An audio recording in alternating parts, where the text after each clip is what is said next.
Okay, so let's just take a quick look at. I think we could even do. How far down is this question mark here? I mean, it's a bit of a trek, but I think we might even want to do that. And then once we do that, at that point, I'm thinking we probably head over to Pharaoh over here. It's smaller relative to the other islands. I mean, maybe roughly the same size as Onskellig. Probably a little bit larger than Onskellig. But we don't know much about it. We have one, maybe two quests that are pointing us here. Other than that, it's largely gone unmentioned, so don't know what to expect there. Then we have Hindersfjall, which will probably come after that. And then we have all the question marks out in the ocean, which at some point in time we will want to do, probably, but it's probably something that will remain our lowest priority here, because I'm thinking that most of them are probably just treasure things of some variety. So, okay. Anyways, let's try making our way over to this one, see what it's all about, because we're in the general area, at least. Okay, so it's over here. And I'm thinking this is probably a roach type of situation. Probably. Come on, roach. Yeah, man. Move it. I'm not looking at anything. What are you looking at? That's the real question. Okay, so, enemies? Oh, bear. Okay. Well, roach, can you just, like, speed past it and not really pay much mind? Okay, never mind. Never mind. Alright, I didn't want to have to do this, but you're kind of giving me no choice here.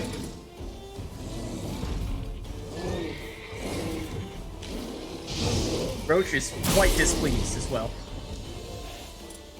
He's not a fan. Yeah, also probably not a fan of us fighting the bear right next to her. And, you know, like, right on the edge of the cliff. And all that.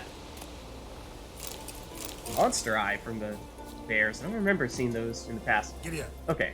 Well, we're actually looking to go in this direction. That's another bear. Let's try to, again, sidestep it, if possible.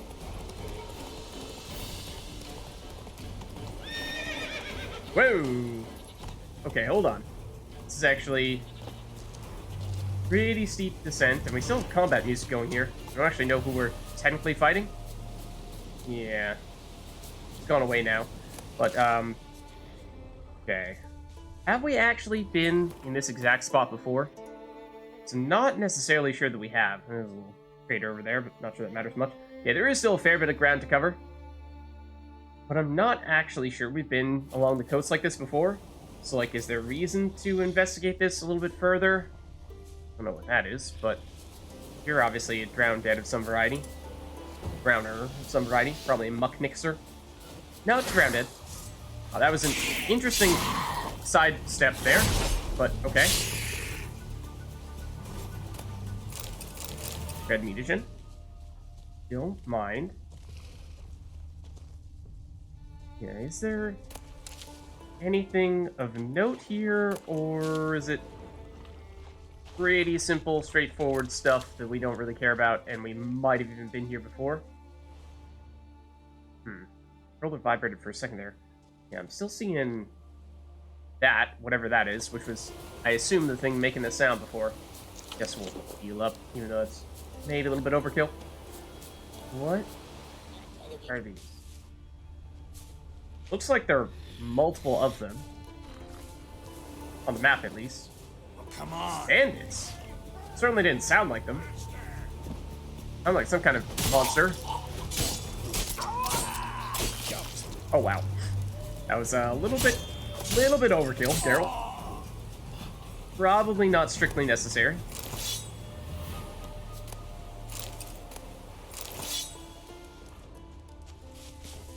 Yeah, I think those sound like wolves, yes, but what's that over there? What's this thing? Oh! Some kind of tag? Yes! In fact, a somewhat strong one, no less. I saw it coming. I saw it coming. Yeah, those enemies are a little bit rare to encounter. So definitely don't mind running into you every now and again. Yeah, down here in the wolves. I mean, I'd rather not bother picking a fight with you. So have we actually been down this area here? I mean, it does look like there are a few shipwrecks. Which does, of course, make you wonder if there's any special loot in and around here, but not always the case. Can certainly be a good place to check, but at least on this occasion, we seem to be coming up empty. Those all appear to be herbs that are glowing in the water there. A little bit further out. Yeah, so I think in that case, let's just keep on moving. Unless... What is that? Oh, that's also an herb.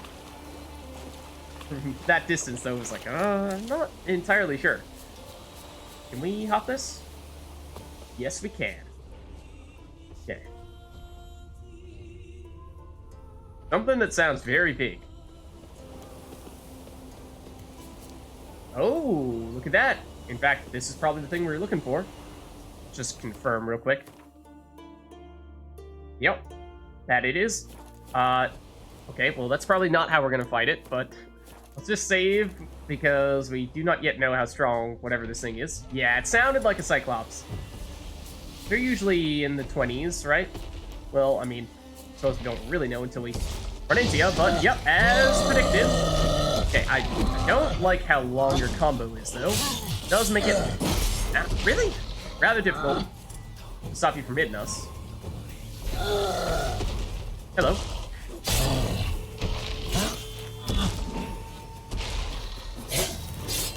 There we go. Not so bad at all. Okay. So, obviously you were guarding treasure somewhere. Looks like it's probably this, although that might even be an entrance to something. Or it looked like a cave entrance of sorts. Okay. Because, yeah, I don't think... we certainly haven't been here before. Raider Glyph of Ard. Okay. That could be a decent sword, and that is a decent saddle, although those are typically pretty heavy, so... if we're just looking to sell it, then it might actually not be a great thing to hold on to. Was what? The one that starts with a D. Not that.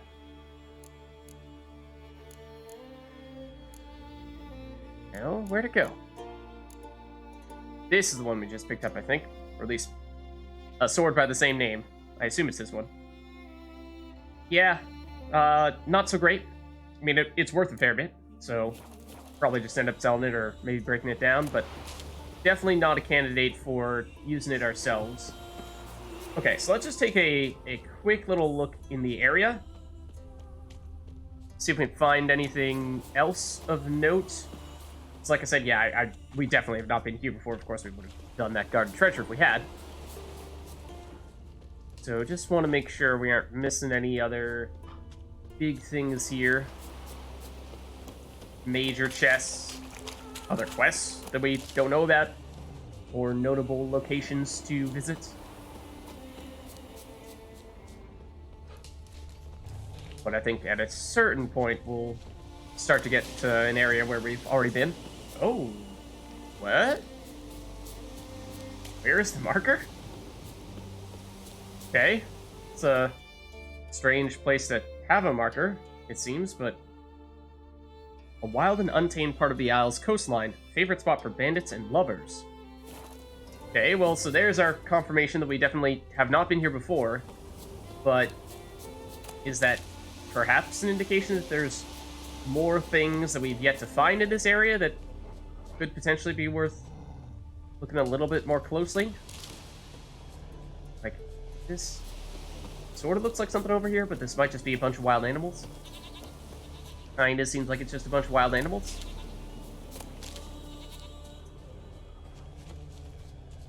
Got all the wolves. That much is for sure.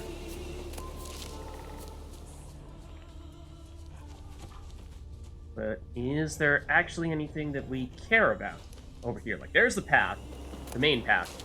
I'm pretty confident we've been down. There are all the wolves, and I'd rather keep our distance if we can. Just doesn't seem worth the trouble. And weapons degrading and whatnot. Are they following us? I don't know.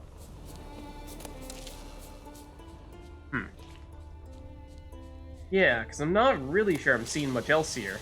Let's take a quick look at our map and see if there's anything else that we'd like to start heading toward. I mean, I suppose we can try going further down the coastline, but don't really have any specific targets from here. There's the fast travel spot. Or, I assume, wolves? Though I can't actually hear them.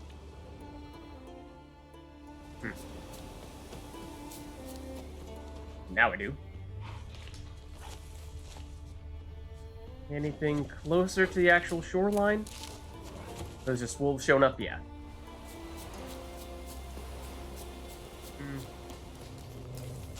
And there are a lot of you, but that's not really out of the ordinary.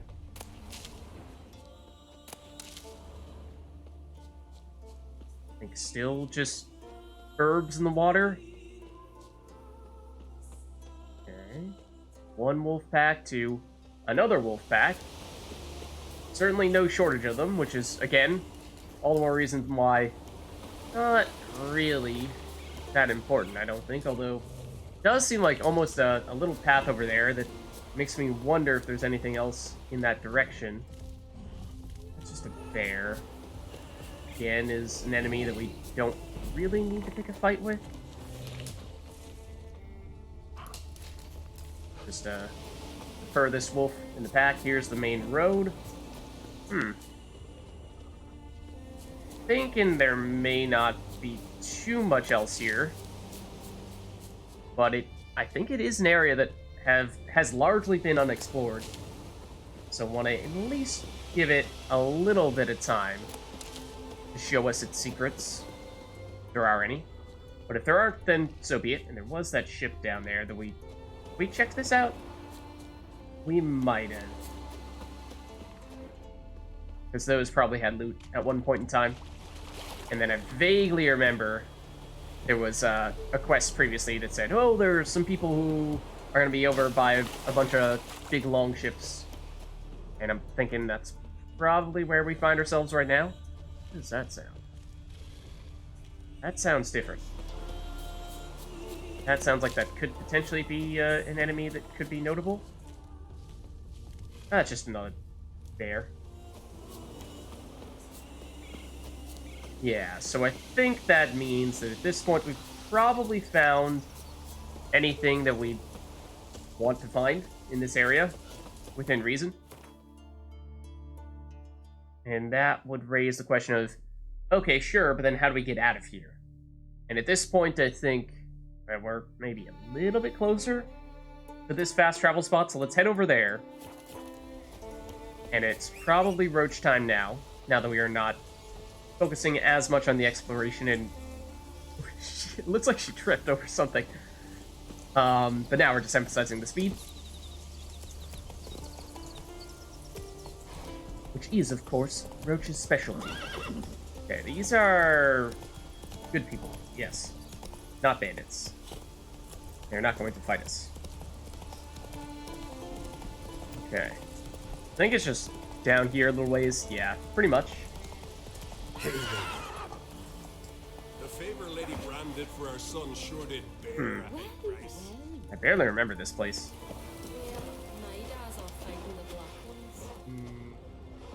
Hello. Like, for example,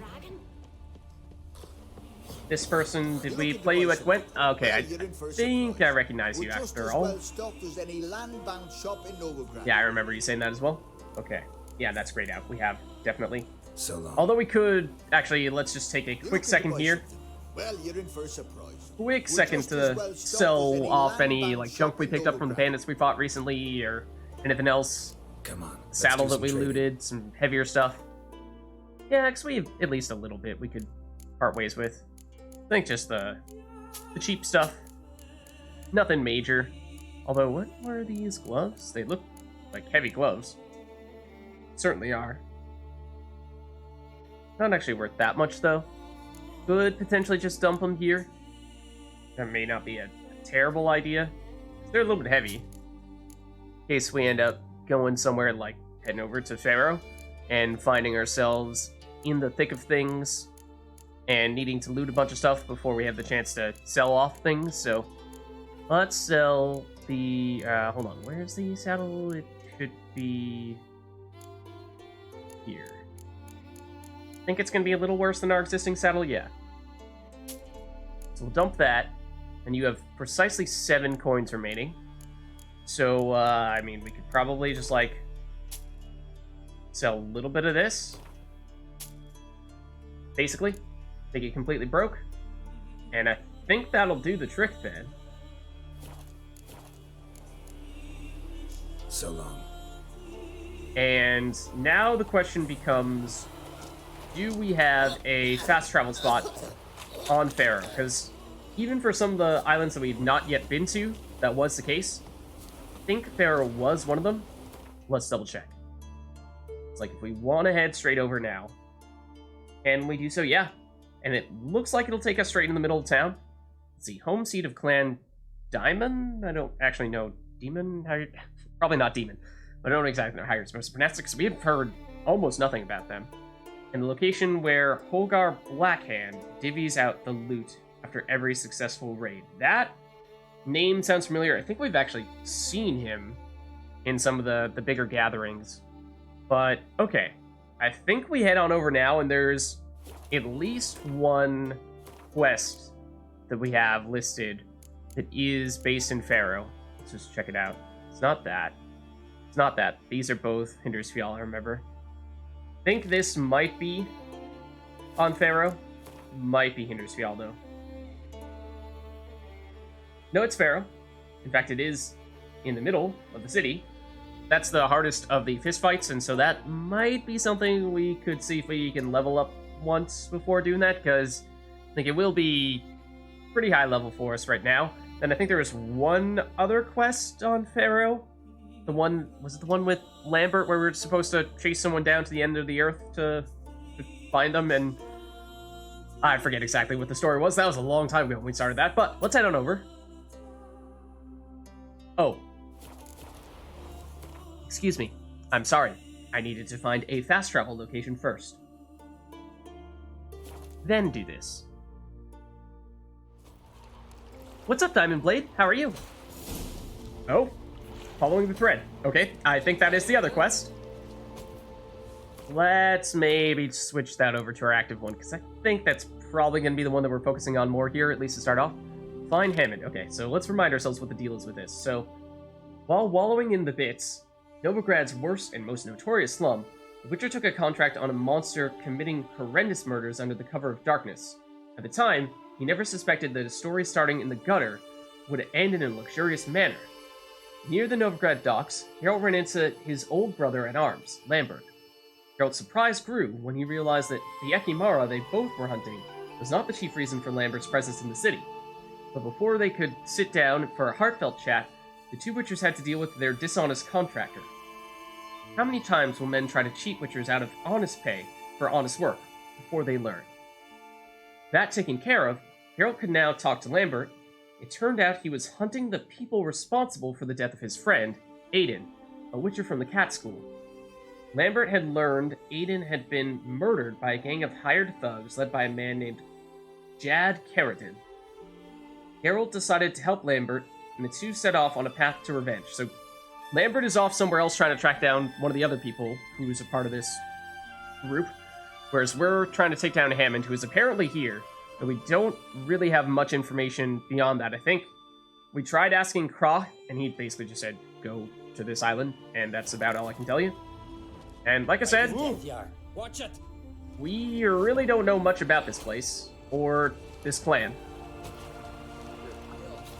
Doing well? Glad to hear it. Alright, so I think for that reason, we'll do our typical Stop your poking around. There'll probably be a few people for us to play at Gwent's, see any major shops, and presumably, or, you know, loot the interior of houses we can actually go into. But, yeah, presumably somewhere we will run into someone, or potentially even the person we're looking for himself. or someone who to tell us where to find a more than the person himself. Let's see. Olgar Blackhand. Okay, yeah, this is the big dude in this area. Is he actually a Jarl? Aye? Oh, whoa. Your eye doesn't look so good. I'm pretty sure that is a fake eye or you are blind. Possibly, probably both. How are things on Pharaoh? There as always, it's pissing buckets and fucking freezing. Also, what happened to your So arm? you're It's bursting bright with red. pride. No use cutting seal shit with honey. Pharaoh is a rock overgrown with pines, but we've no need for more. Can't eat pine wood. But use it to build a longship, and you think you're fill of what others have grown and bred, after you've taken their wenches and their gold, burned their homes to the ground. That's how Clan Dimon lives. Okay. Yeah, so I mean, we've certainly heard lots of other people talking about how raiding is a big part of the Skellige world, culture, and economy. And it does seem as though maybe these guys are the most reliant on that. What were the other places where we heard that was a big factor? I thought Speakerog was what? Hunting and fishing. Onskellig was very much fishing, but I thought maybe raids as well for Onskellig. Ardskellig is obviously huge, so I think fair to say it's probably a reasonable amount of raids that are based from people who are based in Ardskellig. We don't really know much about Hindersfjall, but okay. Farewell. Guess we don't have much to speak to you about at this point, though I do suspect we will likely have more to talk to you about sometime in the future. Let's see. Then Blacksmith, we definitely will want to chat with you. Do you have both the bench? Who said that? That you're talking about us. Okay, are you actually a shopkeeper? What do you and need? can we play you a Quint? Oh, come no closer. The heat from the furnace is something awful. The answer to those things both appear to be yes. What are you selling? What's good? What is good? Good question. So, lots of runestones. Some high-ish level swords. But the rarity is a little lackluster, and so may not necessarily be worth actually using them. I think I'm probably not going to take any of those. My guess is these are probably the same diagrams that we've been seeing at most of the shopkeepers. I don't actually want to check those. Oh, that's I'm pressing left triggers. Open that screen up, but now we don't need to do that. I think we know what those things are. We've seen them many times before. And the usual, some decent crafting materials like the meteorite, like the silver, and precious metals, or precious gems as well. Okay, what is this? Oh, that's a full-blown ruby? Shape just looks a little bit odd. But okay. Out of curiosity, I mean, the prices do seem to vary a fair bit with some of these. Just want to take a quick peek and see if we can tell if for some reason this guy is selling them cheaper than other people. But I don't really think so. This might even be more expensive than some other people. But okay, so if we had, let's see, you're an amateur blacksmith, but in theory we could sell some of our higher level weapons for a little bit more to you, like say the one that we just picked up. This guy does sell for a reasonable amount, yeah, but might also be worth checking what that breaks down into. Let's actually, ooh, hold on. This. What are you selling? I want. What's good? This. There we go. Like, I think getting 430 gold versus getting sapphire dust and silver ingot, I'd probably take the coins. Do we have any other specific swords that we feel like we'd very much like to break down? Or sell, for that matter. I think this is probably just a sell situation for most of the stuff we have here. Let's get rid of you. That's actually not worth very much, though. Anything else we particularly would want to sell? Might be okay here. Why don't we play this guy at Gwent? And we'll just do the usual. And you're not a specific quest person. So I'm thinking this is a good time for us, for the first time ever, to use our monsters deck.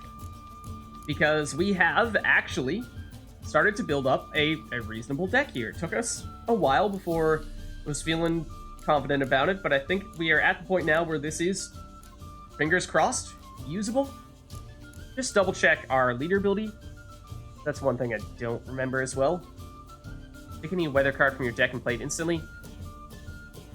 Potentially useful to have that flexibility. Did we even put weather cards in there? Because I suppose in theory that would mean, yeah, make sure that you have at least one of, well, I suppose we took out the melee nerf because monsters tends to be pretty melee heavy. But you could even throw it in your deck and then rely on your leader ability to pick and choose those rare situations in which maybe even the melee nerf is preferable. But, or clear weather, I suppose. I assume that counts as well, although it may not. Could be helpful if our opponent plays the melee nerf on us. What are our alternatives, though? Double the strength of all your close combat, so Commander's Horn in the close combat row, or discard 2 cards and draw 1 card of your choice from your deck. So if you don't like the hand that you drew, then you can get one specific really good card out of your deck. It's risky. It's good for, of course, if you do find yourself getting a terrible hand, which does happen on occasion, but if not, then this is actually hurting you. But I feel like I might actually prefer this. I feel like this is going to be the most consistent, because we're almost always going to have a fair bit of stuff going on in the melee row. And it's worked out well for us doing the siege version of that for Northern Realms, so I think it's going to be pretty familiar territory for us as well. Ooh, hold on. Monsters, dead start. Okay. So, we have some Maracas Muster, which means we do want to make sure that we get rid of some of those in our hand right now. And similar story with the vampires, and similar story with the crones. Uh-oh. So, that's one of the things, is we have a ton of muster with this deck. And the best way to make muster work is to have only one of those in your hand at a time, and then some of the rest of them from your deck. Otherwise, it's not very efficient. So, I think for that reason, let's prioritize getting rid of a crone, and we hope that we don't draw into another muster unit. So now we have a bunch of vampires in our hand, which is certainly less than ideal. And because they're all mustered together, so we play one of them and we play the ones from our hand as well. Let's try swapping you out, and in return we got the, what is this, range nerf? Range nerf. Okay, so they go first. They're going to double the melee row. And tell you the truth, that is quite alright, because that means they're not really going to want to use a melee nerf, and we're going to play a lot of our cards in the melee row, so that's good to know. And we do have the Scorch in the melee row as well, so I think, at least for the first round, that is a good indicator for the way things could go here. Start off with the leader, though, because if we were to throw down something big here, we could be Scorched, and if we were to play a bunch of cards with the same amount of strength, then all of them could be Scorched, and that would be pretty catastrophic. I think that is one of the weaknesses of muster-heavy decks, especially if you don't have a lot of medics, and I don't think we may not have any. Okay, that's a big spy that we can't steal. I assume we did put decoys in this deck, although I don't think we have. Obviously, we don't have any in our hand right now. We may not have any spies outside of that one that they just played. We have that somewhere buried in our deck as well.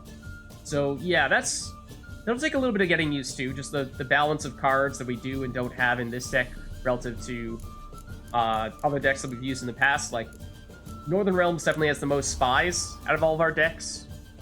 And then Scoia'tael and Nilfgaard, I think, have more of the medics. Oh. Yeah, we have a pretty humongous lead. I did not really realize that we were... I mean, I did play a bunch of heroes, so I suppose shouldn't have come as much of a surprise. But they did also play a spy, and therefore they do have some pretty huge card advantage here. So this is actually kind of dangerous. Ooh, and our special ability as monsters is that we get to keep a unit on the playing field from one round to the next, but that doesn't work for heroes. And we only had heroes out there. So that's another learning experience, I think, of playing monsters for the first time, is knowing that we really want to have at least one normal unit out there, except most of our normal units are muster units, so we don't really want to do that, because then send them all out and only one of them is going to stick around. Only unit that is not a muster unit that we have at the moment is our dragon. We don't really want to play that here. I think we do pass immediately for that reason, force our opponent to play something here, and bring them down a little bit closer to us in terms of their total number of cards. But this is not great, because it means we're not getting the full benefit out of our special monstrous ability. But we're hoping it's still enough. At least from the cards that they did play in the first round, it does seem like they have a solid deck. They just did not play quite as aggressively in round 1 as we did. So that's their muster. And so I think now what we do is we are safe to play... Actually don't remember, are all the Arakuses 4 strength? Or any of them 5 or even higher than that? Because as long as we play something with less than 5 strength, we're safe from any Scorches here, which, like I said, I think we do want to make sure it happens. Let's see, we'll get 1 from our hand out on the playing field, and then 1 from our deck, as you saw there. Okay, you have a bunch of muster as well. Thing is that we have our leader ability to double the melee row, whereas you use, what was it, a Commander's Horn in round 1 to double the melee row, so fingers crossed that you cannot do that as well on this turn. Oh, tell you what, we should have used our dragon to scorch and get rid of all those 5 strength units. Let's do that now, because this will remove the highest unit or units in the close combat row if it has 10 or more strength, and because they've 3 units tied for the highest, all these 5s here, it would give us a 15 removal. I think we definitely do that, and then our range nerf is looking much better now that they've played Milva. So we have that to look forward to probably for our next turn. And that does protect us from Scorches for sure. Ooh, that really hurts though. Like, I mean, really hurts. Because, I mean, sure, we can play all of our Crones now, but they're still going to get dropped from 6s down to 1s, which is painful. And then you're gonna double what? Okay, you're gonna double your range row. Well, tell you what, we're about to do to you what you did to us. So take that. And then we're gonna use our leader ability and double our tiny little melee row. But Milva is potentially going to be the difference maker here for them, because she's gonna give them a little bit more strength in the range row. We do have our leader ability here to double melee, but we're out of cards. They have a few more. I mean, if they have anything in Siege, they're gonna win. But no! It might have been a Scorch, it might have been... I don't know. But apparently that was just barely enough, but whew, that was making me nervous. Alright, so, let's see. We got the crowns. Just the crowns?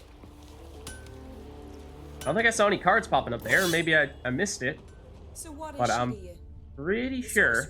Yennefer, right? Ooh. What do you know about Yennefer? Enough of that talk. Alright. Let's check this place out if we can go in, but we cannot. My gram told me about you. Villagers here have a lot of interesting things to I say. use it to swat pests, so you'd best watch yourself. Ooh. Shots fired. Okay, this looks like it is a tavern, I suppose. Greetings, stranger. Salt air gives a man a powerful thirst, don't it? I suppose so. Wouldn't mind a look at your stock. Let's see, so you have some Gwent cards, and after having seemingly not picked up any Gwent cards from that previous match that we just played, might not be a bad idea to get some here. Okay, the Necker is just 2 strength, which is obviously not good, but it is a muster unit, so that's something. Then Vampire Fledder. Oh, this is another muster vampire. We have several of those, so the more you get, the better they become. That's a big pickup then. Even if it's only 4 strength, that's still solid, especially when you're getting like 5 of them out of your deck whenever you play one. Harpy is agile. Huh. Only, well, we've mostly seen that in Scoia'tael. I don't know if we have any cards yet for monsters that do that, but definitely a monsters theme here, all the cards we're seeing.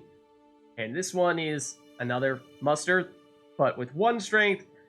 Yeah, I don't think that's very good. Okay, Cherry Cordial. Mandrake Cordial. I'm eyeing these because I think we have gotten a fair bit of this. This might be one of the ones that we need for the white gold, and we've been waiting for so long to finally get all the ingredients to make that happen. But that's potentially worth double checking. Mandrake Cordial. Let's Farewell. check that real quick. Because that would be... Oh, not here. That would be pretty big if we could make that happen. So we want... It's not an alchemy substance. It's... White gall. Yeah. It is! Oh my goodness, get it! Get it right now. Greetings, stranger. Salt air gives a man a powerful thirst, don't it? Yeah, sure, I suppose so. Also, I hear you have alcoholic beverages that we would like to purchase. For a second there, I thought that his stock changed, and I was like, how dare you? Did you just get rid of it on us? Wow, it is expensive. But, it's worth it. We need it. I think we only need one, so... Not so bad in that case. And then... Okay, let's us alchemize the thing that we've been waiting for a very long time to make. Ooh. There it is. Okay. Finally have all the pieces. And then the reason why this was so important was because the white gall was necessary to create a bunch, and I mean a bunch of other things, like all of this stuff here. This was basically all red before, and now it is basically all green. So I think we just kind of go crazy here. Because I remember a while back, you guys were saying how a lot of the crafting materials that we need for other potions and decoctions were coming from, or wait, the missing ingredients were items that we can only craft, alchemy substances like these ones that we see here. So I think a lot of these things that we're looking at are going to be things that we've not yet been able to get at all. So I think we, at the very least, we want to get probably one of all the new things that we can get. And then if we have a bunch of materials remaining and we can create duplicates, then sure. But let's start off by, oh, yeah, like, wait, what? Hold on. White gold doesn't replenish itself? But, like, every other potion does? But it's an alcohol, so I guess it doesn't? Ooh. Ooh, I don't know how I feel about that. Okay, tell you what, I guess we do need a bunch of Mandrake Cordials. I'm sorry, sir. Stranger. Salt air gives a man a powerful thirst, don't it? Yes, it definitely does, and also we are about to make you very rich. Wouldn't mind a look at your stock. Yes, sir, I see that you have Mandrake Cordials. I would like all of them, please. Farewell. Okay, and in that case, we might actually need to be a little bit more selective with which ones we do opt to create. Okay, we actually need to create the white gulls first, though. Okay, so just make a bazillion of these. Mild Witcher's hallucinogen. I suppose that's one way to refer to it. Oh, we're actually going to run out of the cherry cordials first, but he is selling those as well. But okay, so I think let's just work with what we have for the moment. And I mean, we created this first. Suppose next on the list is, I mean, let's just go down one by one. I mean, you could potentially try to make a point of making the ones that we think are ingredients that we need most, but I don't know. I think, you know, like some of these, like Negredo, I remember we've seen a lot of things that need that, so like maybe you could argue it might be worth making a couple of those, but I think for the most part, we just want to make as many of these new things as we can as possible. Abrith. Rebus. And then now we are out of our white gulls. And we have 3 more ingredients that we've not made, these 3 at the bottom. And we are going to run out of the Mandrake Greetings, Cordials. stranger. Salt air gives a man a powerful thirst, But don't it? at the Wouldn't mind a moment, look at at your least, the thing that stock. we need most is this. We needed... And if we do need to get a bunch of them whenever we want to make more white gulls, then we might just want to load up. And we're doing pretty well from a money standpoint right now, so like buying 10 might not even be that bad of an idea. And we can probably do something like meditate pass a bunch of time, and then he'll probably restock later on, and then we could, turn around and buy more of the Mandrake Cordials, which have been much harder to find. But now that you're rich, I think we might want to take advantage of this opportunity and sell a bunch of other junky items, because you could certainly afford to take them off our hands. Like maybe even just give you the 100 stack of water. But even after doing some of that stuff, I think you're still going to be doing pretty well, money-wise. I think we're basically just going to dump almost all of our food. I mean, we'll, I suppose, if we can, try to make a point of, if we have some better items like butter that heal a little bit more quickly, then can perhaps try to save some of those. But certainly all of the simple stuff regenerates huh? It says regenerates vitality, but it doesn't actually tell us by how much. That's odd. A little bit intrigued by that. It is worth a little bit more. But usually does this, tells us 50 vitality regeneration. Whereas that one, for some reason, does not. But, okay.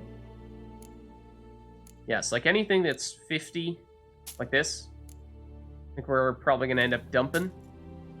Because that's basically as bad as it gets. And those things are pretty common. The candy, though. Can't just get rid of all the candy, Lids. I'm sorry. We have to do it. It needs to be done. Now, these are the potions that we've gotten from, I think, the Wild Hunt enemies that we fought previously. So part of me feels like there's a chance this could actually be significant to hold on to these. Let's not sell that, just in case. I think that one might be different. Also, that one that we just sold might have been on the better side in terms of the healing. But we're going to save the honeycomb, because that is best to sell in White Orchard. Yes, I remember. One day, we will make it back there. But, of course, we're pretty preoccupied at the moment with everything Skellige right now. So, we'll make it happen when it happens. But, not urgent by any means. Okay. Then, are we starting to run out of the things? Nope. Cheese. The low-level things. Apple juice? No, that's important. Gotta keep the apple juice. Extra dry. Well, perhaps could have been interesting to do that, or drink some of that with Dijkstra, but why are the Everlooses only in stacks of 35 and not 100? We have a bunch of them, but it's a little odd. A little odd. They are worth a fair amount, though. It's not bad. The dumplings, I mean, part of me... Yeah, part of me says we need to hold on to the dumplings, right? No, we should save you, and you, and... Yeah, like, some of these ones that I don't recognize the name of, the alcoholic beverages, I feel like maybe it's worth holding on to them on the off chance that there is something that those could create later on. Let's see, and then do we have any other junk that we could just dump on you, like broken rakes? Actually, surprisingly valuable. Furs and what's nots. Yeah, because look at that. I mean, we bought a lot of stuff from this guy. And by the time we're done selling this stuff back to him, he's actually not going to have a lot of money remaining. Somehow. Somehow, we're dropping him down back to double digits. Can we actually make him broke? I don't know about that. That might be a little bit tough. But we'll see if we can do it. Awfully close here. The nails? Oh, they were a quest item. Yeah, for the crazy guy, but we never actually found him again on Unvik. Do we have anything else on this page that we could sell for just a little bit more? Some of our water? If we could, that is the last of our water, so we probably shouldn't do that. Some of our old trophies. This one's just a more valuable version of the one that we're using, so we should sell this one here, the forktail. Except you can't afford that, okay? So you're too broke for that. Sword is a pretty darn good fit, though. So I think in that case we probably sell that, and there we go. I think fair to say, mission accomplished, even after buying a bunch of stuff from you.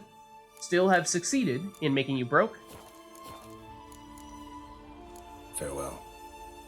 Okay, so now what we do is we go back to... Whoa. Yes, okay, somehow that ended up on alchemy. Then we just make a few more of the white gulls. We can make 3.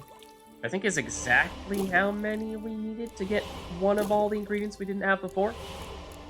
And those were everything below the red mutagen. So Rubido, Vermilion, which, despite the name, is not a shade of green, and Vitriol. Okay. So now that we've done that, I think we should have, yes, a lot of things we can create, at least on the explosive side. We can make everything that we have here. Let's see, though, because I do suspect that some of these things are, going to be relying on the same types of materials. And we don't use our explosives very often. Definitely use our oils more aggressively. So I would probably prioritize these guys, and then potions. Actually, nothing here. Yeah, oh, you need the white gull itself. Oh, interesting. Okay, so yes, we will still want to get more of them even for that. So we're not done here with the white gulls, at least. But at least our first round of them, we have successfully gotten those. So let's see. I think we still go for the oils here. And are there specific ones that we feel most are most important? Necrophages, we run into so many of those. I'd say probably that might be first priority. This will take our last and only Hydrangeum, which may, after we use that, prevent us from making something else like it. Looks like insectoid oil also required that. That's unfortunate, because that's another one that we certainly run into our fair share of intrigas and whatnot. But, I mean, other than that, Ogroids are pretty common, although part of it is you have to ask yourself, how common is the enemy, and how difficult are the enemies that we tend to run into? Because, say, something like a Draconid, we don't run into too many of them, but when we do, they tend to be quite strong. Same with Elementa. Cursed is maybe the least common. Hybrid, Ogroid, Spectre, Vamp... Let's try Ogroid. Then... Spectre. And probably Vampire. Okay. And now Insectoid is just the odd man out, it seems. Okay, but looks like almost everything from here on out needs the albedo. Other than, what was it, Curse doesn't? So between Draconid, Elementa, and Hybrid, what do we prioritize here? I think I'm okay with passing on Hybrid. But Draconid and Elementa. I think let's go Elementa. I mean, it's not really a wrong answer. First oil, we'll take that, because we can make that. And so, that means now we do still need more of the craftable ingredients, although at this point, I think we do, when we make more of them, want to be a little bit more intentional about getting this one and the other one that we were saying was in pretty high demand, the albedo. And then the decoctions, I think, are, largely the mutagens are the missing parts here, so that's not really something that's going to change from getting the white gulls. The potions, we actually want to keep them as white gull itself. So that's, I'll try to remember that. But encouraging to finally get one of those key ingredients that we've been waiting a long time to get.